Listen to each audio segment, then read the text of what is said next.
আহলে সুন্নাত ওয়াল জামাতরা কি মানছেন একটু বোঝায়া দিয়েন। শর্টকাট করে ছোটভাবে আমি আমার ক্ষুদ্র জ্ঞান দিয়ে আপনাদেরকে বোঝানোর চেষ্টা করি। সুন্নিরা মিলাদ পড়ে, নবীরে দাঁড়ায় সালাম দেই, ইয়া নবী সালাম আলাইকা কয়নি বাবা। কিন্তু আমরা কেউ বলে আমরা কেন কিয়াম করি, বেদাতি এইটা ওইটা। আমি বলবো বাবা আমি কারোর বিরোধিতা করি না। কেউ যদি মিলাদ পড়ে আমি তারে বলি পড়ো, কেউ যদি কিয়াম করে আমি তারে বলি করো, কেউ যদি কয় আমি করি না আমি বলি বাবা তুমি তোমার মতো থাকো, তবে তোমার সাথে আমার কোনো দ্বন্দ্ব নাই, তোমার সাথে মারামারি নাই, ফারাফারি নাই। আমারে কেউ যদি প্রশ্ন করে শামীম দাদা তুমি কেন নবীরে দাঁড়ায় সালাম দাও, আমি তারে উত্তর দেই আমি সালাম দেওয়ার কারণ আমি নবীরে সালাম দিলে আমার অন্তরে শান্তি পাই। বলে সাহাবাই কেরাম তো দেয় নাই, সাহাবাই কেরাম দিছে কিনা এটা তোমার প্রশ্ন। আল্লাহ কোরআনে কইছে ইন্নাল্লাহা ওয়া মালাইকাতাহু ইউসাল্লুনা আলান নবী। এই আয়াতে কারিমার পরে আল্লাহ তাআলা শেষ অংশে বলতেছে ইয়া আইয়ুহাল্লাযীনা আমানু, ওহে যারা ঈমানদার যারা ঈমান আনেছো, সল্লু তোমরা পড়ো আলাইহি ওই নবীর উপরে, ওয়াসাল্লিমু তাসলিমা এবং সালাম দাও আদবের সাথে। এবার আপনারা কোন দাঁড়ায়া সালাম দেওয়া আদব না বইয়া? আমরা এই জন্য নবীরে দাঁড়ায় সালাম দেই। সুবহানাল্লাহ কোন আর মুহাব্বতে কোন সুবহানাল্লাহ।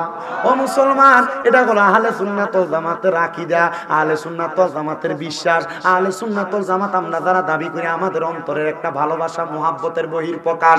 মুসলমান ও নবীর উম্মতের দলেরা, এবার আপনার কাছে প্রশ্ন থাকতে পারে সুন্নিরা কেন মাজারে যায়, সুন্নিরা কেন এই জায়গায় ওই জায়গায় যায়, সুন্নিরা মাজারে দেওয়া পাইলা কোন হাদিসে কোন কোরআনে? মুসলমান সুন্নিরা মাজারে এমনি যায় না, সুন্নিরা মাজারে যায় আল্লাহর ওলির সোহবত আর বরকত পাইবার লাগিয়া। বলে হুজুর কেন? আমার আল্লাহ কয় ইন্না রাহমাতাল্লাহি করিবুম মিনাল মুহসিনিন, নিশ্চয় আমি আল্লাহর রহমত আল্লাহর প্রিয় বান্দা যারা মুহসিনিন বান্দা যারা ওলি যারা তারার কাছে তারা নিকটবর্তী। এবার আপনারা বলেন আমরা আল্লাহর ওলি দরবারে যাই আল্লাহর রহমত পাওয়ার জন্য, কথা কোন না ঠিক কিনা? মুসলমান ইমানদারের দলেরা ও আমার শাহনগরের ভাই বাবারা বন্ধুরা, আল্লাহর ওলির দরবারে আমরা যাই, আল্লাহর ওলির মাজারে আমরা যাই আল্লাহর অসংখ্য বরকত পাওয়ার জন্য। এখন আমরা একটা বাজে কথা বলে আমরা নাকি মাজারের কাছে চাই, মাজারওয়ালার কাছে চাই। সুন্নিরা মাজারওয়ালার কাছে চায় না, সুন্নিরা চায় কার কাছে? সুন্নিরা চায় কার কাছে? মাজারে যায় জিয়ারত করবার লাগে। আমার নবী কই উম্মত তোমরা বেশি বেশি জিয়ারত করো। নবী গো কেন? আমার নবী কই জিয়ারত তোমরা মরণের কথা স্মরণ করায়। সুন্নিরা যখন আল্লাহর ওলির মাজারে যায় জিয়ারত করে সুন্নিদের মনটা শান্তি হয়। তবে সাবধান, কোনোদিন মাজারে সেজদা দিবেন না, কোনোদিন মাজারে সেজদা দিবেন না, কোনোদিন মাজারে সেজদা দিবেন না, কারণ সেজদা দেওয়া শিরিক, আল্লাহ ছাড়া কাউকে সেজদা দেওয়া শিরিক। কেউ যদি আমরা সেজদা দিই তার সাথে আমার কোনো সম্পর্ক নাই। তবে আমার দেখা এই পর্যন্ত যত মানুষরা আমি মাজারে সেজদা দিতে দেখছি একটা মানুষ আমি শিক্ষিত দেখি নাই, সব মূর্খ। আমি অনেক সেজদা দেই না বেটারে দিকে এলাম মাজারে সেজদা দিদি কি লেগা, সেজদা পাওয়ার মালিক তো আল্লাহ। বেটা কয় মানছে দেয় দেখে আমি দিছি, কয় কে দিছে? আরেকজনের দেখায় দাওয়াত আমি তারে দিকে এলাম, তুই দিলি কেন? কয় আমার সামনে আরেকজন দিছে আমি তারে দেখে দিছি। তাহলে বুঝলাম এটা তারে কেউ শিখে দিতে না, দেখা দিয়ে দিছে। একটা কথা মনে রাখবা, সেজদা পাওয়ার মালিক আল্লাহ। মাজারে যায় সেজদা দিবা না, মাজারে যাইবা আল্লাহর ওলি জিয়ারত করবা। ও বন্ধু, ও মুসলমান ইমানদারের দলেরা, আল্লাহর ওলির দরবার জিয়ারত করলে দেখবা মনটা শান্তি হয়, কলবটা শান্তি হয়। বলে হুজুর আমরা সমাজে তো নতুন ফতনা বাইর হয়ে গেছে, পীরের দরবারে যাওয়া যাবে না, মুর্শিদের কাছে যাওয়া যাবে না, এমন অনেক কথা আপনারে বলে। আমি বলবো বাবা আল্লাহর নবী আল্লাহর কোরআনের মধ্যে কত সুন্দর আয়াত ঘোষণা করছে। হে জগতের মানুষেরা, তোমরা যদি মুহাম্মদুর রাসূলুল্লাহর হাতের উপরে হাত রেখে বায়াত গ্রহণ করো, এ বায়াত মুহাম্মদুর রাসূলুল্লাহর বায়াত না, এ বায়াত স্বয়ং আমি আল্লাহর বায়াত। মুহাম্মদুর রাসূলুল্লাহ আমরা কেমনে আপনার বায়াত হইব? আপনি নবীরও তো আমরা পাইছি না, আমার নবীকে উম্মত আমি নবীরে যদি পাইতে চাও ও উলিল আমরি মিনকুম, যারা দুনিয়াতে উলিল আমর আলেম আছে, হক্কানি রব্বানি পীর মাশায়েখ কাছে, তোমরা তার কাছে যাও, তার হাতে হাত রেখে বায়াত গ্রহণ করো, তাইলে তোমরা আমি রাসূল পাইয়া যাইবা। আরে খুঁজতে গিয়া আল্লাহ নবী সামনে পাই মুর্শিদের ছবি গো, খুঁজতে গিয়া আল্লাহ নবী সামনে পাই মুর্শিদের ছবি গো। আমি খুঁজতে খুঁজতে হই উদাসী, আমি খুঁজতে খুঁজতে হই উদাসী, অন্তর হইছে বেসামাল কেন দূরে যাও দয়াল। প্রেম শিখাইয়া এই ববেতে রাখলা কেন আমায় দূরেতে ও দয়াল প্রেম শিখাইয়া এই ববেতে রাখলা কেন আমায় দূরেতে ওরে রাখো যদি তোমার কাছে কথা হব না মুর্শিদ ছাইরো না। এবার বলেন পথারা যদি না হইতে চায় মুর্শিদ ধরার দরকার আছে না নাই? বলে হুজুর কেমনে মুর্শিদ ধরতাম? ভালো মুর্শিদ তো আমি পাই না। আল্লাহর নবীর হাদিস শরীফ ইবনে মাজাহ শরীফের 303 নাম্বার পৃষ্ঠায় সাহাবায়ে কেরাম আমার নবীরে কই ইয়া রাসূলুল্লাহ ইয়া হাবিবাল্লাহ নবী গো আপনার কাছে জানতে চাই হক্কানি রব্বানি ব্যক্তিরা আপনার উম্মত চিনবো কেমনে, হক্কানি পীর কেমনে চিনবেন? আমার নবী কয় ইবনে মাজাহ শরীফ 303 নাম্বার পৃষ্ঠার হাদিস, নবী আমার কয় আলা উখবিরুকা আন মুলুকিল জান্নাহ। আমার নবী কয় আমি নবী কি তোমাদেরকে জান্নাতের বাদশা সম্পর্কে খবর দিব না? ইয়া রাসূলুল্লাহ হ্যাঁ আপনি আমাদেরকে জান্নাতের বাদশা সম্পর্কে খবর দেন। নবী কয় ক্বালা খিয়ারিকুমুল্লাযিনা ইযা রু'উ যুকিরাল্লাহু আযজা ওয়া জাল্লা। জান্নাতের বাদশা হইল তারা যাদের চেহারার দিকে চাইলে আল্লাহর কথা মনে হয়। হুজুর কার চেহারার দিকে চাইলে আল্লাহর কথা মনে হয়? এমন হক্কানি পীর, যে হক্কানি পীরের নাম মানে পীরের ঈমান আখলাকটা বড় সুন্দর, যে পীরটারে দেখলে বোঝা যায় উনি নামাজ পড়ে, রোজা রাখে, উনি হজ যাকাত ইবাদত সবকিছু করে। ওই পীরের দিকে তাকাইলে তোমার আল্লাহর কথা মনে হইব। যদি তোমার পীরের দিকে তাকাইলে আল্লাহর কথা মনে না হয় তাইলে তুমি ওই পীরের কাছে বায়াত হইও না। বলে কেন? কারণ আমার নবী কইছে হক্কানি পীরের দিকে চাইলে কার কথা মনে হইব? আল্লাহর কথা মনে হইব। ও মুসলমানের দলেরা, এমন একজন হক্কানি পীর যার নাম হযরতে আবুল খায়ের রহমতুল্লাহ আলাই। উনি বলতেছে আমি দুনিয়ার জমিনের মধ্যে যখন ভালোভাবে চলতে লাগলাম, দুনিয়ার খানা পিনা আমার কাছে আর ভালো লাগে না। আমি দেখলাম রে দুনিয়ার কোনো খাবার যখন আমি খাইয়া ইবাদত করি, একদিন আমি ইবাদত কইরা নামাজের মুসল্লার ভিতরে মুরাকাবায় দাঁড়াইছি। ও মুসলমান মুরাকাবায় দাঁড়াইছে।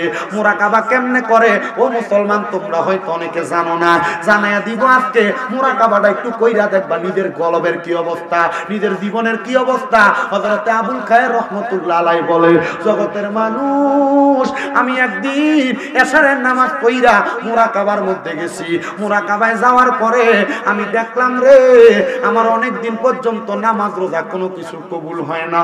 আমি কান্না করতে লাগলাম আর আমার আল্লাহর কাছে বলতে লাগলাম মাবুদ এত কষ্ট করে ফজরের সময় উঠি, আমার ফজরের নামাজ বুঝি কবুল হয় না। এত কষ্ট করে রৌদ্র দিয়া যোহরের নামাজ পড়ি, আমার যোহরের নামাজ বুঝি কবুল হয় না। মাবুদ আসর মাগরিব এশার নামাজ পড়ি, আমার নামাজগুলা বুঝি কবুল হয় না। হে আমার শাহনগরের বাবারা, নামাজ রোজা করেন যদি শোনেন কবুল হয় না, কি করবেন আপনি? আল্লাহর ওলি হযরত আবুল খায়ের ডাক দিয়া কয় জগতের মানুষেরা রে, আমি যখন দেখলাম আমার নামাজ রোজা কবুল হয় না, আমি আমার আল্লাহর কাছে সপ্তাহের ভিতরে পয়রা পয়রা কান্দি আর ডাক দিয়ে কইলাম মাবুদ এত কষ্ট করে নামাজ পড়ি, আমার নামাজ বুঝি তোমার কাছে কবুল হয় না। হে পর্দার অন্তরালের মা, তোমরা অনেকের নামাজ কবুল হয় না তোমার স্বামীর মনে কষ্ট দেওয়ার কারণে, তোমরা অনেকের নামাজ রোজা কবুল হয় না বেপরদা চলার কারণে, তোমরা অনেকের নামাজ রোজা কবুল হয় না জবানের ব্যবহার খারাপ করার কারণে। হে আমার যুবক ভাইরা, মুরব্বী বাবাজিরা রে শুইনালো, তোমরা অনেকের নামাজ রোজা কবুল হয় না মা বাবার কলিজা আঘাত দেওয়ার কারণে, তোমরা অনেকের নামাজ রোজা কবুল হয় না মিথ্যা কথা বলার কারণে, তোমরা অনেকের নামাজ রোজা কবুল হয় না হারাম খাওয়ার কারণে। আল্লাহর ওলি ডাক দিয়ে কই আল্লাহ আমি তো হারামও খাই না, আমি তো মিথ্যা বলি না। ও আল্লাহ এত কষ্ট করে নামাজ পড়ি, আমার নামাজ কেন কবুল হয় না? আমার আল্লাহ পক্ষ থেকে একটা গায়েবী আওয়াজ আসছে রে আবুল খায়ের, হে আল্লাহর বান্দা, তুমি বলতেছো তুমি নামাজ পড়ো কিন্তু হালাল খাবার খাও। আবুল খায়ের জানো তুমি যে খাবার আজকে এতদিন পর্যন্ত খাইতেছো, এই খাবারগুলোর মধ্যে অন্যের হক মিশ্রিত হওয়ার কারণে আজকে অনেক দিন পর্যন্ত তোমার ইবাদত আল্লাহর কাছে কবুল হয় না। আবুল খায়ের কয় ওই দিন থেকে আমি খানা খাওয়া বন্ধ করে দিছি।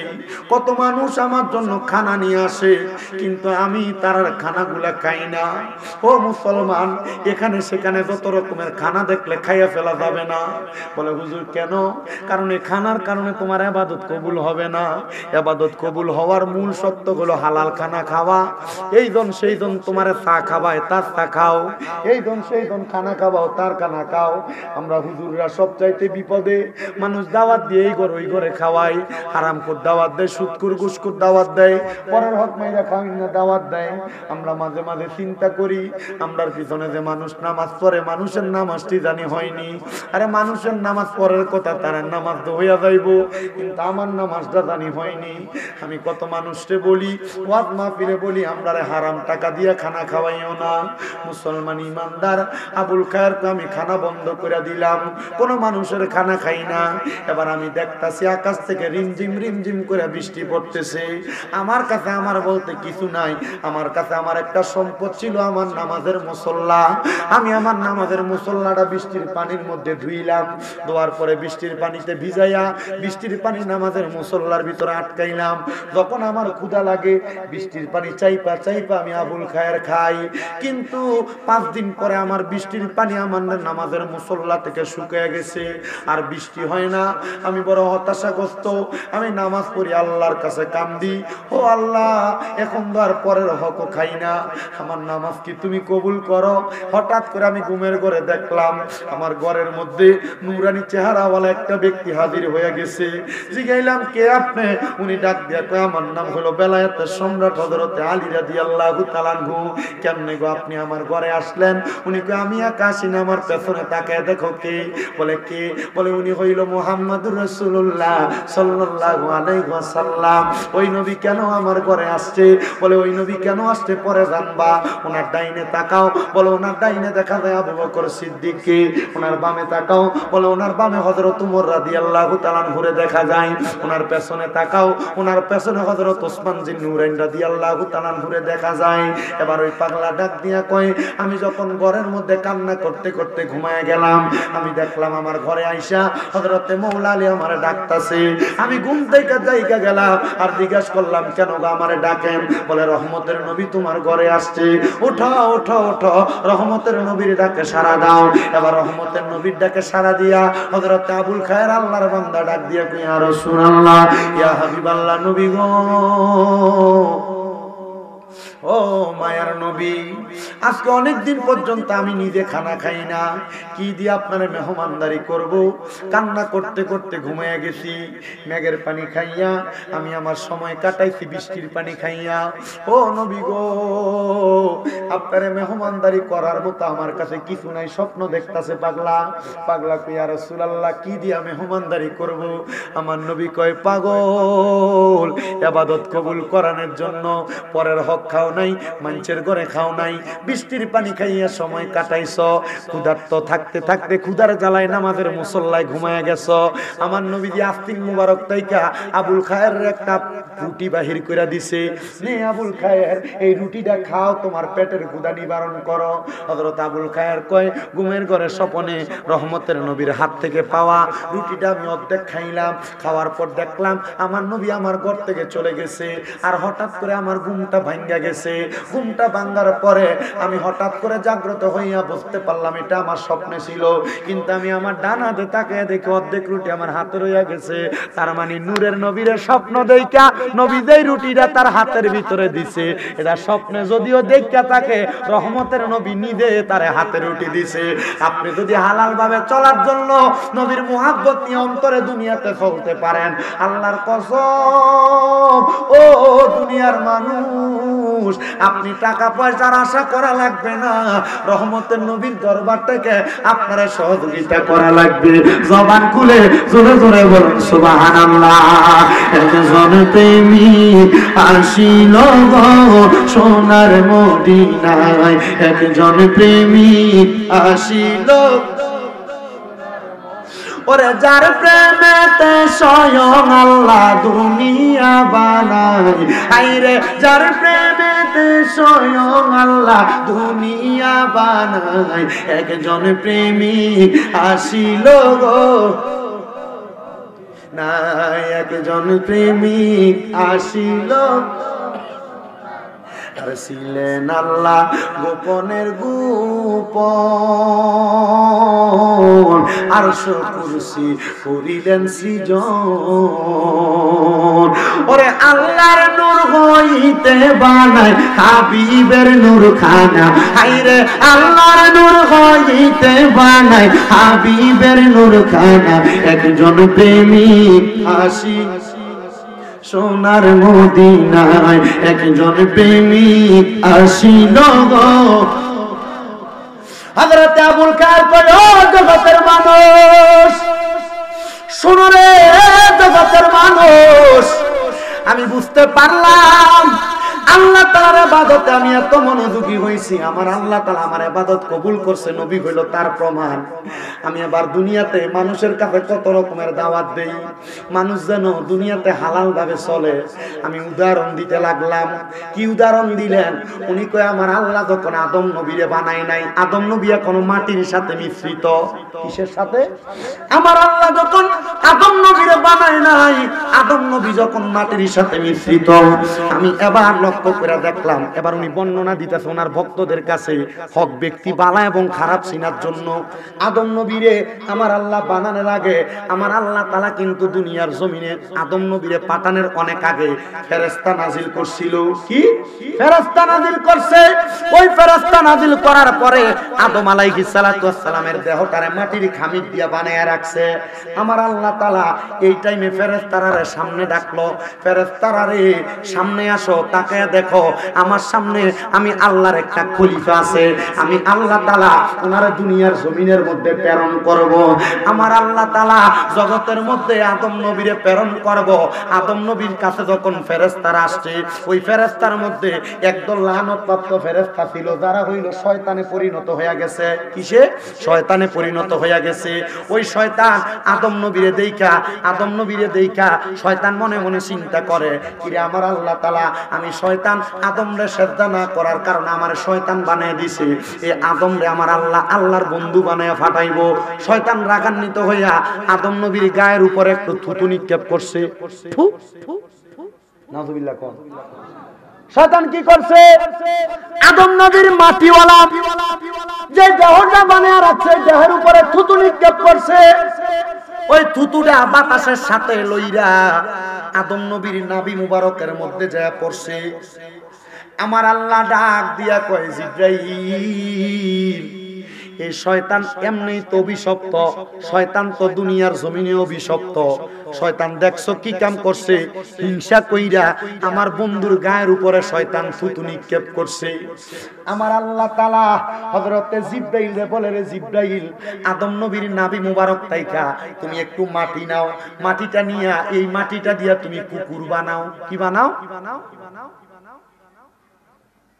কুকুর কোন মাটি দিয়া বানাইছে? আদম আলাইহিস সালাতু ওয়াস সালামের নাভি মুবারক তাইকা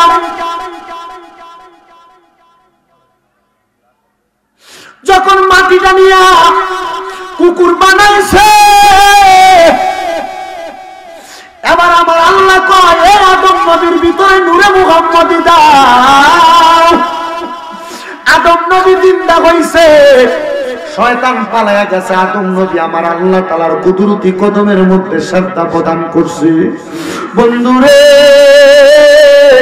দেখবেন এই কুকুরের মাঝে তিনটা স্বভাব দেখা যায়। কুকুর দেখবেন মানুষকে বড় ভালোবাসে। কেন? কারণ কুকুররে বানাইছে আদম নবীর দেহ থেকে মাটি নিয়া। এই কুকুরের মাঝে আরেকটা স্বভাব আছে, সামনে আরেকটা কুকুর আসলে হিংসা করে, ঘাউ ঘাউ কইয়া লইয়া পড়ে। এটার কারণ হইল ওই শয়তানের থুতুটা আদম নবীর শরীরের মধ্যে পড়ছিল, ওই মাটিটা দিয়া কুকুরে আল্লাহ বানাইছে। কুকুরের 3 নাম্বার স্বভাব, কুকুর রাত্রবেলা জায়গা থাকে। এটার কারণ হইল কুকুরের এই শরীরের ভিতরে জিব্রাইলের হাতের পরশ লাগছে, কারণ ফেরেশতারা ঘুমায় না, কুকুর ঘুমায় না। মানুষের পায়ের আওয়াজ পাইলে কুকুর চক্ষু খুলে তাকায়া থাকে, যদিও কুকুরটা চক্ষুটারে খুইলা রাখে। মুসলমান, ওই কুকুরের মতো স্বভাব আমরা সমাজের মানুষেরা তাদের মাঝে নিয়ে রাখছে। মানুষের দ্বন্দ্ব, মানুষে মারামারি, মানুষে কাটাকাটি, মানুষে হানাহানি, মানুষের মাঝে হিংসা শত্রুতা। আল্লাহর কসম এই কুকুরের স্বভাব নিও না। যদি কুকুরের স্বভাবের মতো তুমি সমাজের মধ্যে চলাফেরা করো, জাহান্নামের আগুনের মধ্যে তোমার জ্বলা লাগবে, পুরা লাগবে। তাফসীরে রুহুল বয়ানের 600 নম্বর পৃষ্ঠার 2 নম্বর জিলের মধ্যে সুন্দর করে বর্ণনাটা দেওয়া। আমি একটা সুন্দর ইসলামের বাস্তব কাহিনী কিতাব থেকে এই ঘটনাটা পড়ার পরে বুঝতে পারলাম, আমার আল্লাহ তাআলা দুনিয়ার জমিনের মধ্যে মানুষ যেমন বানাইছে, কুকুররেও তেমন বানাইছে। প্রত্যেকটা জাতিকে বানানোর পেছনে আমার আল্লাহ তাআলা কয়েকটা কার্যকারিতা রাখছে।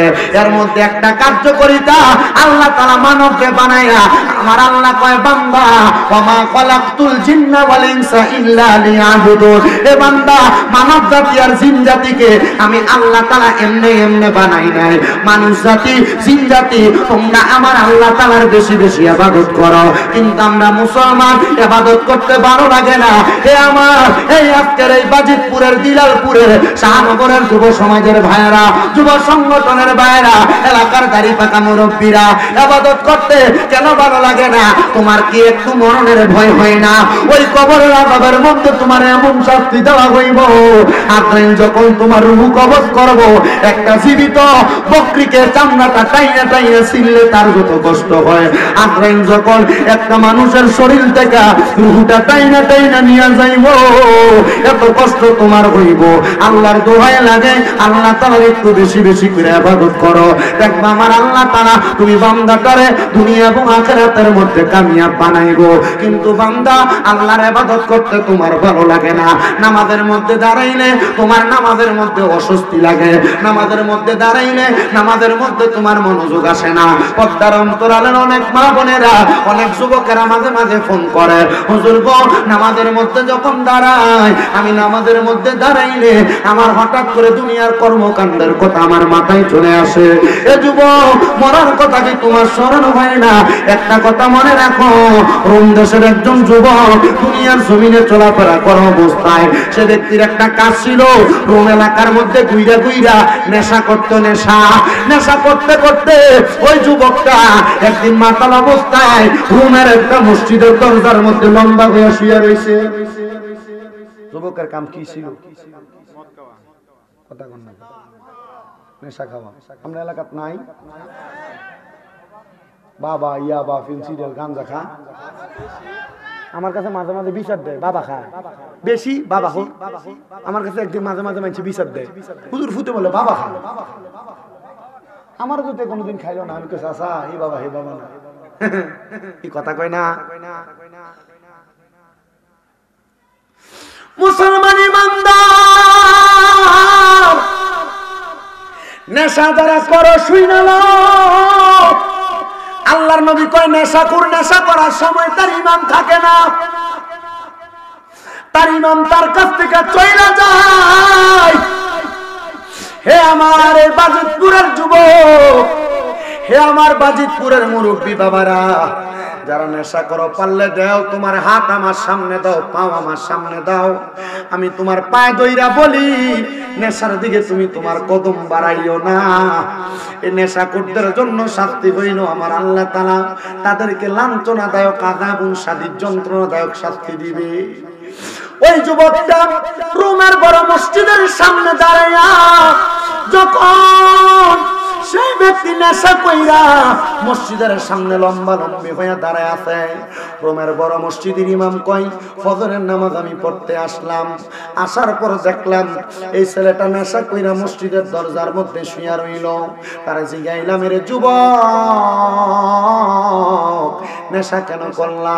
তুমি কি জানো না আল্লাহর কোরআন রাসূলের হাদিস নেশা করাকে হারাম বলছে?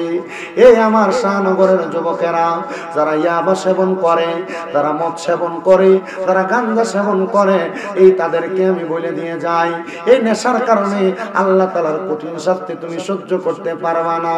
ওই ডোমগাছের মসজিদের ইমাম ডাক দিয়া কয়, আমি ওই যুবকটারে উঠাইলাম, উঠা তার আমার ঘরের মধ্যে নিয়ে শোয়াইলাম। এলাকার সব মানুষ আমার বিরোধিতা করে, কিরে তাকে দেখো একজন নেশা করে আমরা মসজিদের ইমাম তার ঘরের মধ্যে নিয়ে রাখতেছে। কারণ কি ইমাম সাহেব, আপনার কাছে আমরা জানতে চাই আপনি কেন একটা নেশা করে জায়গা দিলেন? উনি বলে, আমি চেষ্টা করব তাদেরকে হিদিনাস সিরাতাল মুস্তাকিম হেদায়েতের পথে আনার জন্য।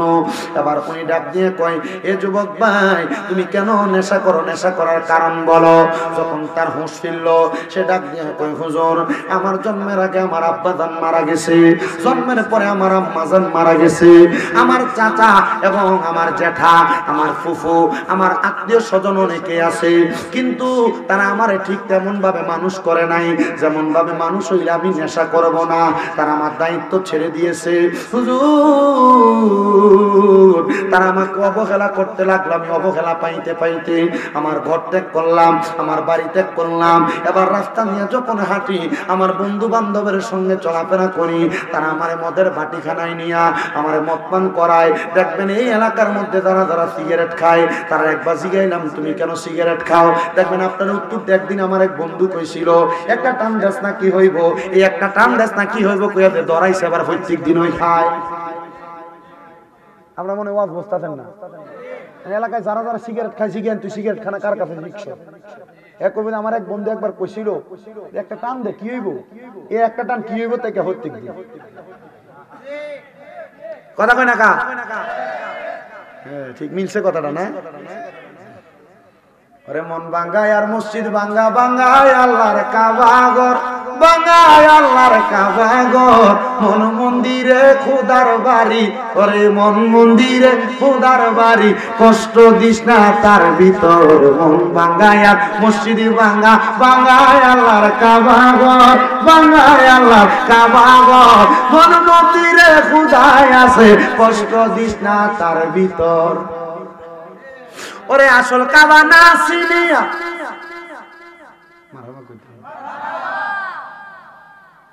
কি মোহাব্বতের সামনে না, আমি অনকার কইতাম পারি না। ওই আমি কইলে আমার বাউল শিল্পী, আমি পড়ে গেছি বিপদ। কি হ্যাঁ ওরে আসলে কাবা না চিনিলে সাজদা দিবা কাহার মাঝে, আসলে কাবা না চিনিলে সাজদা দিবা কাহার মাঝে। মারহাবা কোন না বাবা, এটি তো ভালো জিনিস, কিন্তু এটার ভিতরে তো মোহাব্বত আছে। মানুষ এটা মোহাব্বত না বুঝলে তো কিছু করার নাই। আল্লাহ বোঝার তৌফিক দান করুক, আমিন জোরে কোন। সবার এই সাউন্ডগুলো পরে রাখি, আগে আপনাদেরকে ওয়াজটা বোঝাতে আমার চেষ্টা করি। মুসলমান ইমানদারেরা গভীর মনোযোগ দিবেন, গভীর মনোযোগ দিবেন। ওই নেশা করছে, এটাকে প্রশ্ন করেছে তোমারে কে নেশা করে বানাইছে? বলে আমার মা মারা যাওয়ার পরে, বাবা মারা যাওয়ার পরে আমার বন্ধু বান্ধবের থাকে তাইকে আমি নেশা করতেছি। এ যুবক নেশা যে করো, তুমি কি আমার সাথে একটু আমার সময় দিবা? বলে তোমার সময় দেওয়ার মতো সময় আমার কাছে নাই, সময় দাও। তোমার মা যে মারা গেছে, বাবা যে মারা গেছে, মা বাবা কবরে কেমন আছে তুমি কি খবরটা জানো? যুবক কয় না, আমার চোখের সামনে কত মানুষ মারে মা কয়া ডাকে, বাপরে বাপ কয়া ডাকে, আমার মনটা চায় আমি আমার মা বাপরে দেখতাম। হুজুর আপনি কেমন মানুষ, আপনি কি আমার মা বাপরে দেখাইতে পারবেননি? এবার বলেন আল্লাহর ওলিরা চাইলে মুরাকাবার মাধ্যমে মৃত মানুষকে দেখাইতে পারে কি পারে না? ও বন্ধুরে, ও নবীর উম্মতের দল, আশিক রাসূল ভাই বাবারা, গভীর মনোযোগ দিয়া শুনো রে বাবারা। যুবক কয় হুজুর তাহলে আপনারে আমি 24 ঘন্টা সময় দিলাম, আপনি আমারে আমার মা বাপরে দেখান। ওই ছেলেটা ডাক দিয়া কয়, আমি আবার যখন রোমের মসজিদের ইমাম সাহেবের কাছে আবদারটা করলাম, ইমাম সাহেব কয় বাবা আমার কাছে যদি তুমি তোমার মারে দেখার জন্য চেষ্টা করো, তাইলে এখন তুমি নেশা করা ছাড়া লাগবো। বলা কয় যে মা বাপরে আমি আমার জন্মের আগ থেকে হারাইলাম, যে বাপরে যে মারে জন্মের পরে হারাইলাম, ওই মারে বাপরে দেখার জন্য আমি নেশা ছাড়তে রাজি হুজুর একদিনের জন্য। কয় ঠিক আছে, একদিনের জন্য আমার কাছে আমি তোমার কদমে হাতটা রাইখা বলি, এই ডিসেম্বর মাসের 19 এবং 20 তারিখ 21 তারিখ দাওয়াত ইসলামীর উদ্যোগে ঢাকাতে আসিয়ান সিটি, মারহাবা কন্যা, ঢাকা আসিয়ান সিটিতে এই ডিসেম্বর মাসের 19 তারিখ 20 তারিখ 21 তারিখ বৃহস্পতি শুক্র এবং শনিবার দাওয়াত ইসলামীর উদ্যোগে সুন্নি একটা ইজতেমা হইব ঢাকা আসিয়ান সিটি হজ ক্যাম্পের পাশে। একটা দিন, দুইটা দিন, তিনটা দিনের লাগে ওই ইজতেমাটার মধ্যে যাইবা। বলে হুজুর কি লাগা, সেখানে গেলে তুমি তোমার জীবনের পরিবর্তন বুঝবা। গান বাজনা বহুত করছো, অসুবিধা নাই, তিনটা দিনের লেগে যাইবা। নাচ বাজনা অসুখ করেছো, তিনটা দিনের লেগে যাইবা। তোমাদের করিমগঞ্জ থেকে নাকি বাস ছাড়বো, কিশোরগঞ্জ থেকে বাস ছাড়বো, মাংনা লইয়া যাইবো, একটু যাইবা। বলে হুজুর কেন, কারণটা কি? এখানে গেলে নবীর প্রেম শিখবা, নামাজ শিখবা, রোজা শিখবা। যুবক কয় মা বাপরে দেখার লাগে একদিন আমি নষ্ট করতে পারি, এটা নষ্ট না, নষ্ট না, এটা হইলো আমার আল্লাহর দেওয়ার জন্য একটা নির্দিষ্ট সময়। যুবকটা কয় ওই দিন আমি আর নেশা করলাম না, ফজরের নামাজের সময় আমি হুজুরের কাছে আইলাম, আমার ফজর পড়াইছে, জোহর পড়াইছে, কিন্তু কোনো কিছু কয় না, আসর পড়াইছে, কোনো কিছু কয় না, মাগরিব পড়াইছে, কোনো কিছু কয় না, এশা পড়াইছে, কোনো কিছু কয় না। এশার নামাজ যা পড়াইয়া হুজুর আমার হাতে নিয়া হাঁটতে হাঁটতে পাহাড়ের গুহার দিকে যাইতেছে। আমি কই কি রে, সারাদিন তো কিছু বললো না, এখন কেন পাহাড়ের গুহার মধ্যে নিয়ে যায়? বুঝতে পারলাম মনে হয় এই জায়গায় মনে কোনো ঘটনা আছে। আল্লাহর ওলি ডাক দিয়ে কই আমি বড় চিন্তায় পড়ে গেলাম, আবেগের বশত তো বললাম তারা আমি তার মা বাপরে দেখাইমু। এবার আমি চিন্তা করতে লাগলাম কেমনে আমি তার মা বাপরে দেখামু, মা বাপ তো মইরা গেছে গা। ও মুসলমান, মাঝে মাঝে মা বাপরে স্বপ্ন দেখো, কি লাগা স্বপ্ন দেখো একবার তো চিন্তা করো না। যদি দেখো মা স্বপ্নে দেখা দিছে, বাপ স্বপ্নে দেখা দিছে, দাদা স্বপ্নে দেখা দিছে, দাদি স্বপ্নে দেখা দিছে, বুঝবা তারা কবরের মধ্যে বড় বিপদে আছে, এর লাগে তোমারে দেখা দেয়, তুমি তার লাগে দোয়া করবা বিদায়। এজন্য দেখবেন আমরা সমাজের মানুষ স্বপ্ন দেখলে মারে বাপরে দাদারে দাদিরে এরা মিলাদ করায়, দোয়া করায়, এটার উদ্দেশ্য হইল তার জন্য দোয়া করব, এজন্য স্বপ্ন দেখায়। মুসলমান কষ্ট হয়নি আপনার? আর আল্লাহর ওলি কয় আমি তারে নিয়ে যাইতে লাগলাম ওই পাহাড়ের গুহার মধ্যে।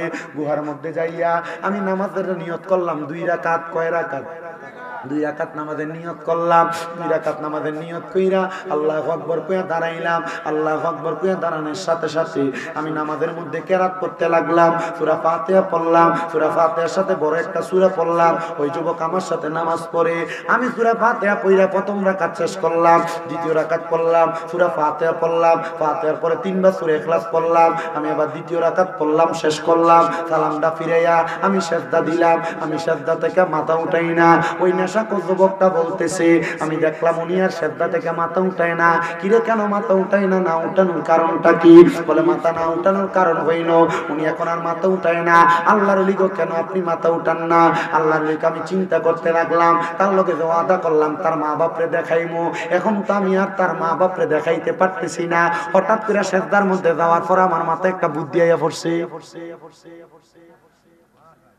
আল্লাহর ওলি বলে বুদ্ধিটা হইল আল্লাহর কোরআনের একটা আয়াত। বুদ্ধিটা হইল আল্লাহর কোরআনের একটা আয়াত। ওই আয়াতটা হইল ওয়া মিনাল লাইলি ফাতাহাজ্জাদ বিহি নাফিলাতান লাকা আসা আইয়াবআসাকা রাব্বুকা মাকামান মাহমুদা। জবান করে ধরে পড়েন আল্লাহু আকবার। আয়াতটা মনে হইছে, আমি আয়াতটা মনে কইরা আমি এবার ওই যুবককে বললাম, যুবক তাহাজ্জুদের নামাজ পড়ো। যুবক কই হুজুর আল্লাহর দোহাই কোনদিন তো নামাজ ওই পড়ছি না, তাহাজ্জুদ পড়াম কেমনে? আল্লাহর ওলি একটা ডাক দিয়া কয় যুবক আমি প্রথম যেমনে 2 রাকাত নামাজ পড়ছি তাহাজ্জুদ পড়ে এমনে। উনি কে আমি তাহাজ্জুদ নামাজটা তারে পড়াইছি। মা বোনেরা মনে দেখতো তার পেটে সন্তান আসে না, সংসারে বরকত হয় না, কামাই রুজির মধ্যে বরকত হয় না। তাহাজ্জুদের নামাজ পড়বা দেখবা পেটে সন্তান আইব, তোমার স্বামীর কামাই রুজির বরকত হইব, রোগ বালা মুসিবত দূর হইব। মা গো মা, ওই তাহাজ্জুদ নামাজটা এমনে পড়ে সূরা ফাতিহা প্রথম রাকাতে লগে একটা সূরা মিলাইবা, দ্বিতীয় রাকাতে সূরা ফাতিহা, দ্বিতীয় রাকাতে সূরা ফাতিহার লগে 3 বার সূরা ইখলাস সূরা 2 রাকাত, এমন ভাবে 4 রাকাত, এমন ভাবে 8 রাকাত, এমন ভাবে 12 রাকাত, যত বেশি পড়তে পারো দেখবা তাহাজ্জুদের বরকতে আল্লাহ সব দিব। বলে হুজুর কেমনে? মা আয়েশা সিদ্দিকা হাদিস বর্ণনা করে, যখন এই আয়াত নাযিল হইছে, আয়াতের মানে হইল নবী আপনি রাতের কিছু অংশে তাহাজ্জুদের নামাজ পড়েন, অতি সত্বর আপনারে মাকামে মাহমুদ প্রশংসার দরজা দেওয়া হবে। আম্মা জান আয়েশা ডাক দিয়া কয়, জগতের মানুষ, আমি তাহাজ্জুদের নামাজটা যখন পড়তে দেখলাম আমার নবীরে, আমি দেখছি আমার নবী লম্বা লম্বা সেজদা দিতেছে। নবীজি কোনোদিন এত লম্বা লম্বা সেজদা দিছে না। আমার নবী যখন নামাজ শেষ করছে, আমি আমার দয়াল নবী রহমাতুল লিল আলামিন নবীরে জিগাইলাম, ইয়া রাসূলুল্লাহ, ইয়া হাবিবাল্লাহ নবী গো, এত লম্বা সেজদা তো কোনোদিন আপনারে আমি দিতে দেখলাম না, আজকে লম্বা সেজদা দিছেন। আমার নবী মা আয়েশার দিকে যখন তাকাইছে, মা আয়েশা একটা ডাক দিয়া কয়, জগতের মানুষ, আমি তাকায়া দেখলাম আমার নবীজির চোখ মুবারক গুলা ফুইলা গেছে।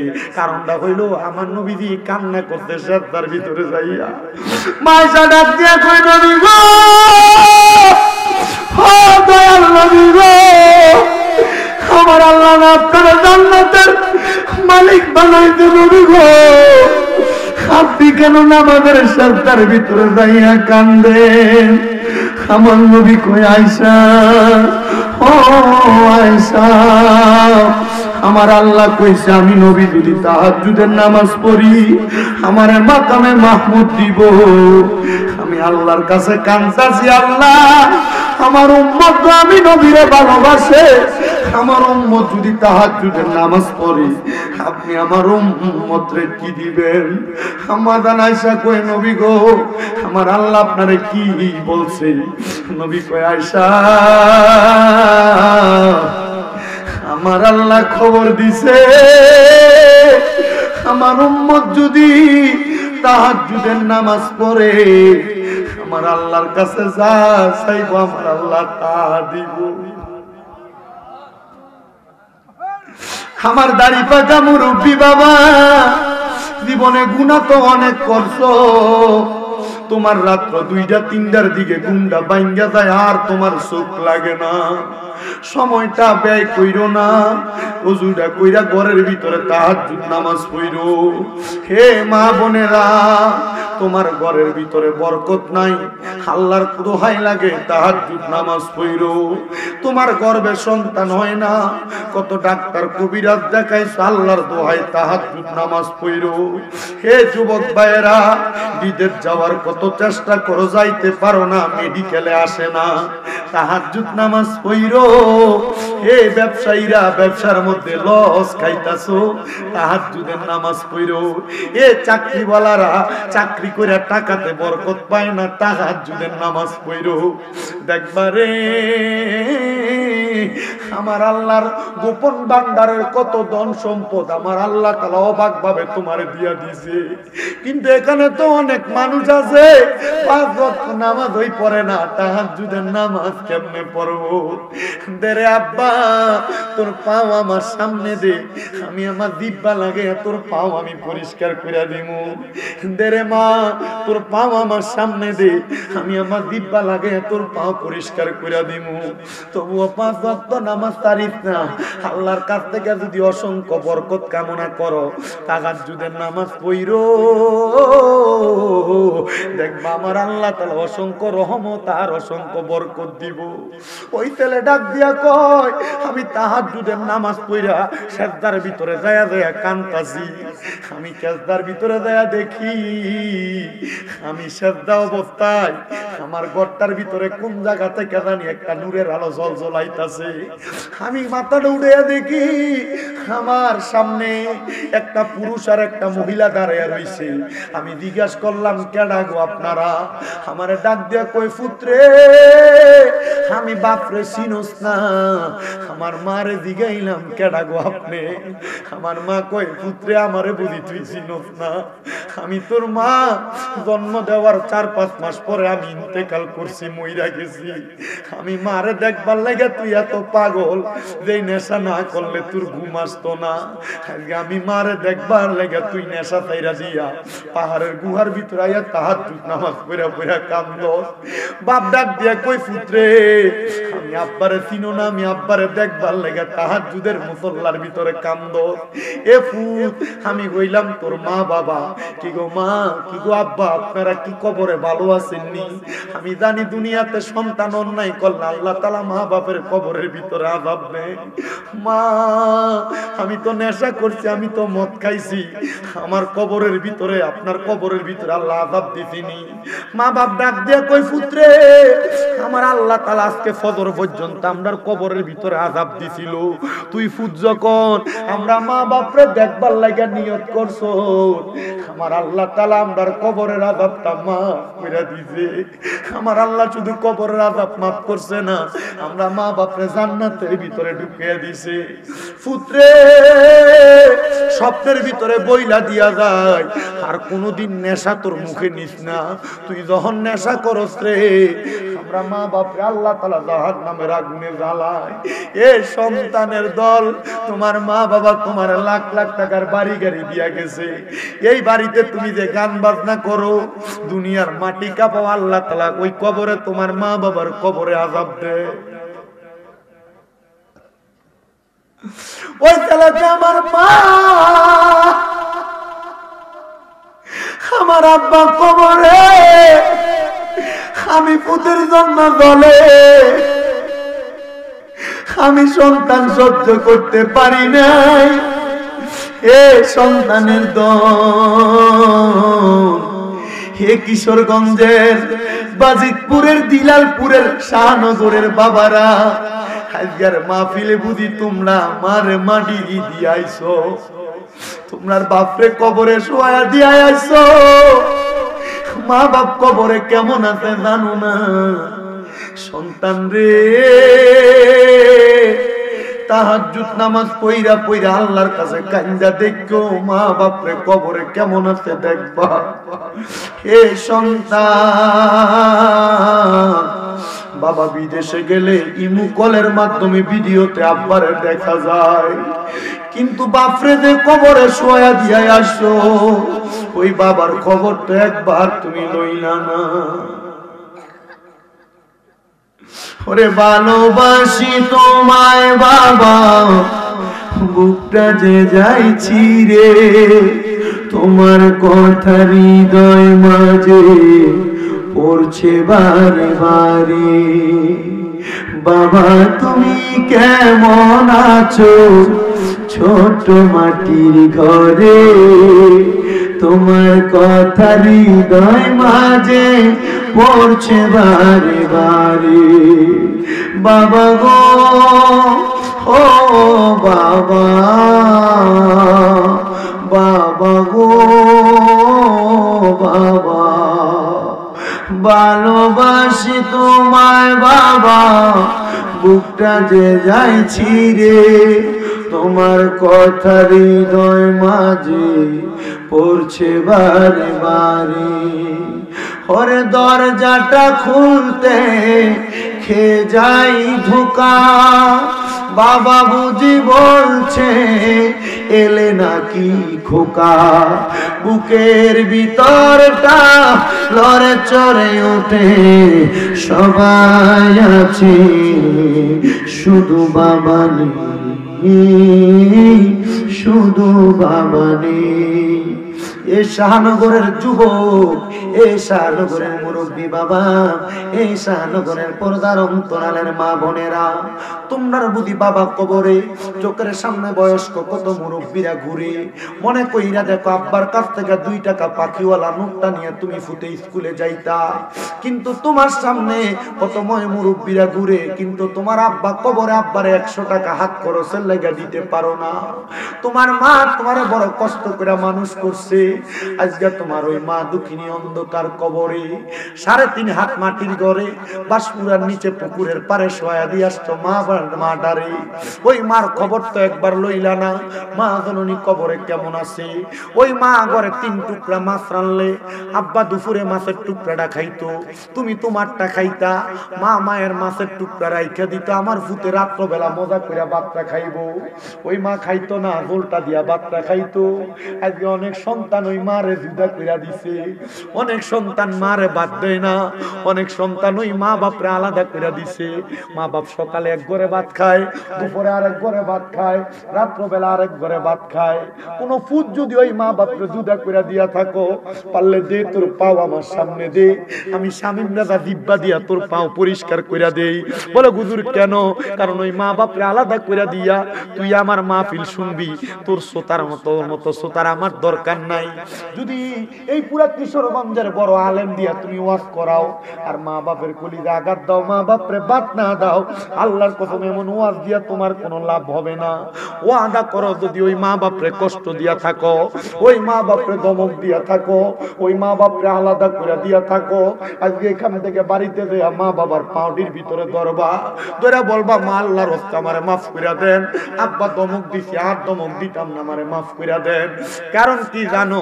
যারা টাকা আছে মা বাপ নাই চিন্তা করে তারা একদিন জিগাইও, এরা কইবা আমার কাছে টাকা আছে কিন্তু আমি আমার বাপরে 500 টাকা দিয়ে কিনে একটা লুঙ্গি পরাইতে পারি না।